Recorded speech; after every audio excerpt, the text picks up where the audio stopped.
এদিকে মুস্তাফিজকে আইপিএল থেকে বাদ দেওয়ার সিদ্ধান্তে নিজেদের ফাঁদে নিজেরাই পা দিয়েছে ভারত।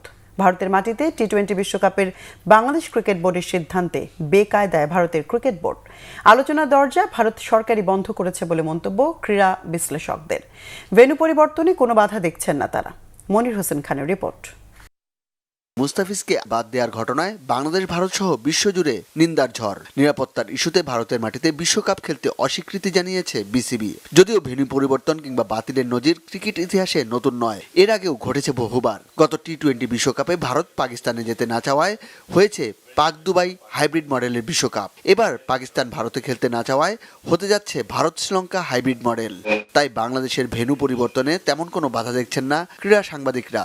বাংলাদেশ ক্রিকেট বোর্ড যে সিদ্ধান্তটি নিয়েছে যে ভারতের মাটিতে তারা বিশ্বকাপ খেলতে যাবে না এবং বিকল্প ভেন্যু হিসাবে কিন্তু শ্রীলঙ্কার রয়েছে, তো সেই কারণে তারা সেই মেইল করেছে আইসিসির কাছে এবং আমার কাছে মনে হচ্ছে যে আইসিসি সেটা মেনে নেবে। আইসিসিতে এই রেফারেন্স আছে, কোনো দল যদি সিকিউরিটি মেজার্সে স্যাটিসফাইড না হয়ে বা ঝুঁকিপূর্ণ নিরাপত্তা ব্যবস্থার কারণে ভেন্যু বদল করতে চায় বা দেশ বদল করতে চায়, ডেফিনেটলি তারা দে হ্যাভ এভরি রাইট। এবং আইসিসিরও এটা অতীতে এই দাবি মেনে নেওয়ার নজির আছে। বাংলাদেশের এই ভেন্যু শিফট করে শ্রীলঙ্কাতেই নিয়ে যাওয়া উচিত।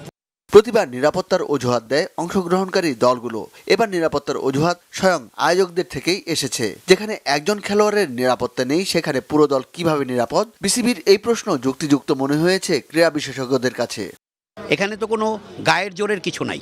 বাংলাদেশ একটা যুক্তিযুক্ত দাবি তুলেছে যে ভারতে আমাদের একজন মাত্র প্লেয়ারকে খেলতে দেওয়ার অনুমতি দেওয়া হয়নি ঝুঁকিপূর্ণ নিরাপত্তা ব্যবস্থার কারণে। সেখানে পুরো বাংলাদেশ দলকে কি করে ভারত নিরাপত্তা দিতে পারে? আপনি মুস্তাফিজের নিরাপত্তা যদি দিতে না পারেন তাহলে পুরো বাংলাদেশ দলকে নিরাপত্তা কিভাবে দিবেন? আরেকটু ব্যাখ্যা যাই যে পুরো বাংলাদেশ দলের সঙ্গে কিন্তু আপনি 100 জনের মতো সাংবাদিক থাকেন আর সমর্থকরা আরও বেশি সমর্থকরা থাকেন। তো তারা এই মুহূর্তে ভারতে যদি মুস্তাফিজকে নিরাপত্তা না দিতে পারে তাহলে এত বড় একটা বাঞ্চ অফ সমর্থক এবং সাংবাদিক ক্রিকেট দলকে কিভাবে সমর্থন দেবে ভারতীয় ক্রিকেট বোর্ড? জল এতদূর গড়াতো না, এই সমস্যার সমাধান আলোচনার মাধ্যমেই হতে পারত। তবে সেই সুযোগ রাখেনি ভারত সরকার। সমাধানের দায়টাও তাই তাদেরই। আমাদের ক্রিকেট বোর্ড, আমাদের ভারতীয় যে ক্রিকেট বোর্ড রয়েছে তাদের সাথে কথা বলে আলোচনা করে কিভাবে এটাকে দ্রুত সমাধান করা যায়। কারণ আলোচনার মাধ্যমে অনেক সমস্যার সমাধান হয়। কারণ আপনার একটি ধর্মকে ব্যবহার করে একজন খেলোয়াড়কে রিলিজ করে দেওয়া, এটা আমার কোনোভাবে এটা আমি মেনে নিতে পারছি না, এটা কখনো হতে পারে না। পুরো সমস্যাটা তৈরি করেছে ভারতীয় ক্রিকেট বোর্ড। এবং আরেকটু যদি ব্যাখ্যা যায় পিছনে যায় তাহলে ভারত সরকার এবং ভারত সরকার যে সিদ্ধান্ত দিয়েছে সেই সিদ্ধান্তটাই বিসিসিআই বা ভারতীয় ক্রিকেট বোর্ড সেটা আপনার পাঠিয়ে দিয়েছে কেকেআরের কাছে। এবং সব কিছু মিলে আমার কাছে মনে হয়েছে যে পুরো সমস্যাটা তৈরি হয়েছে ভারতীয় ক্রিকেট বোর্ড তৈরি করেছে এবং এই সমস্যার সমাধান যদি করতে হয় তাহলে ভারতীয় ক্রিকেট বোর্ডকে করতে হবে।